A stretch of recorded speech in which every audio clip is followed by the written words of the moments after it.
ಮೈಸೂರಿನ ಜಿಲ್ಲಾ ಶಿಕ್ಷಣ ತರಬೇತಿ ಸಂಸ್ಥೆಯಲ್ಲಿ ರಂಗೋಲಿ ಪತ್ರಿಕೆ ವತಿಯಿಂದ ವಿದ್ಯಾರ್ಥಿಗಳಿಗೆ ಸನ್ಮಾನ ಮತ್ತು ಸುವರ್ಣ ಕರ್ನಾಟಕ ರಾಜ್ಯೋತ್ಸವ ಸಮಾರಂಭ ನಡೆಯಿತು. ಸದ್ಯ ಸಮಾರಂಭದಲ್ಲಿ ಎಸ್ಎಲ್ಸಿ ಪರೀಕ್ಷೆಯಲ್ಲಿ ಕನ್ನಡದಲ್ಲಿ 95ಕ್ಕೂ ಹೆಚ್ಚು ಅಂಕ ಪಡೆದ ವಿವಿಧ ಶಾಲಾ ಮಕ್ಕಳಿಗೆ ಪದಕ ಮತ್ತು ಪ್ರಶಸ್ತಿ ಪತ್ರ ನೀಡಿ ಗೌರವಿಸಲಾಯಿತು. ಇದೇ ವೇಳೆ ಶಿಕ್ಷಣ ಇಲಾಖೆಯ ಸಂಪನ್ಮೂಲ ವ್ಯಕ್ತಿ ಬಿ ಬಾಲಕೃಷ್ಣಯ್ಯ ಮಾತನಾಡಿ, ಸುಮಾರು 20 ಭಾಗಗಳಾಗಿ ಹರಿದು ಹಂಚಿ ಹೋಗಿದ್ದ ಪ್ರಾಂತ್ಯವನ್ನು ಒಗ್ಗೂಡಿಸಿ ಒಂದು ರಾಜ್ಯವನ್ನಾಗಿ ಮಾಡುವಲ್ಲಿ ಪತ್ರಿಕೆ, ಸಂಘ ಸಂಸ್ಥೆಗಳು, ಸಾಹಿತಿಗಳು ಮತ್ತು ಹೋರಾಟಗಾರರ ಪಾತ್ರ ಪ್ರಮುಖವಾಗಿದೆ ಅಂತ ಹೇಳಿದ್ರು. 56 ನವೆಂಬರ್ 1 ಕರ್ನಾಟಕ ರಾಜ್ಯದಲ್ಲಿ ಸುವರ್ಣವಾದ ದಿನ.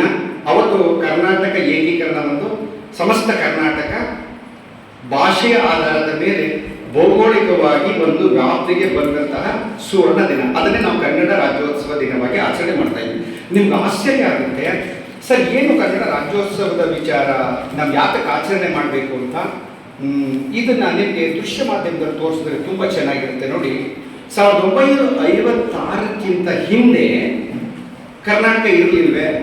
ಅದೇನು ಅದರ ವಿಶೇಷತೆ ಏನು 56 ಅಂತ ಬಂದಾಗ ಪ್ರಶ್ನೆ ಬರುತ್ತೆ. ನೋಡಿ, ಈ ಚಿತ್ರ ನೋಡಿ, ನಿಮ್ಗೆಲ್ಲರಿಗೂ ಆಶ್ಚರ್ಯ ಅನಿಸುತ್ತೆ. ನಮ್ಮ ಕರ್ನಾಟಕ ಇದ್ದದಿಷ್ಟೇ. ನಮ್ಮ ಕರ್ನಾಟಕ ಈಗ ನಾನೇನು ಅಲ್ಲಿ ಕಪ್ಪು ಶಾಯಿಯಲ್ಲಿ ನಾನು ಗುರುತು ಮಾಡಿದ್ದೀನಿ, ಇಷ್ಟೇ ಕರ್ನಾಟಕ ಇದ್ದದ್ದು. ಪೂರ್ಣವಾದ ಕರ್ನಾಟಕ ನಾವು ಏನು ಇವತ್ತು ನೋಡ್ತಾ ಇದ್ದೀವಿ, ಈ ಕರ್ನಾಟಕ ಇದು ಇರಲಿಲ್ಲ. ಈ ರೀತಿ ಸುಂದರವಾದ ಪವಿತ್ರವಾದ ತಾಯಿ ಭುವನೇಶ್ವರಿ ಆಶೀರ್ವಾದದಿಂದ ಕರ್ನಾಟಕ ಏಕೀಕರಣ ಆಗ್ತದೆ 1956 ನವೆಂಬರ್ 1ನೇ ತಾರೀಕು. ಹೀಗೆ ಇದ್ದ ನಮ್ಮ ಮೈಸೂರು ರಾಜ್ಯ ಹೀಗೆ ಇಂತಹ ಸುಂದರವಾದ ಕರ್ನಾಟಕವನ್ನು ನೋಡಿದ ಬಹಳ ಪವಿತ್ರವಾದ ದಿನ 1956 ನವೆಂಬರ್ 1. ಹಿರಿಯರೆಲ್ಲ ನಿಮಗೆ ಆಶೀರ್ವಾದ ಮಾಡಿದ್ರಲ್ಲ, ಅದು ದೊಡ್ಡ ಶಕ್ತಿ ಆಗ್ತದೆ ನಿಮಗೆ.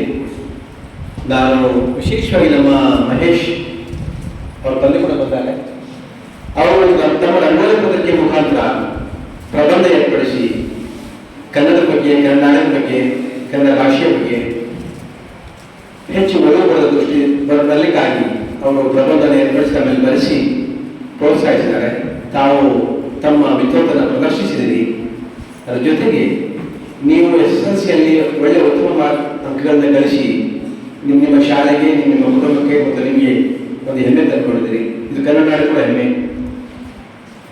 ಈ ಸಂದರ್ಭದಲ್ಲಿ ನಾನು ತಮ್ಮೊಟ್ಟಿಗೆ ಇರಲಿಕ್ಕೆ ತುಂಬ ಸಂತೋಷ ಆಗಿದೆ. ಮತ್ತು ಹಿರಿಯರು, ವಿಶೇಷವಾಗಿ ನಮ್ಮ ಹಿರಿಯರು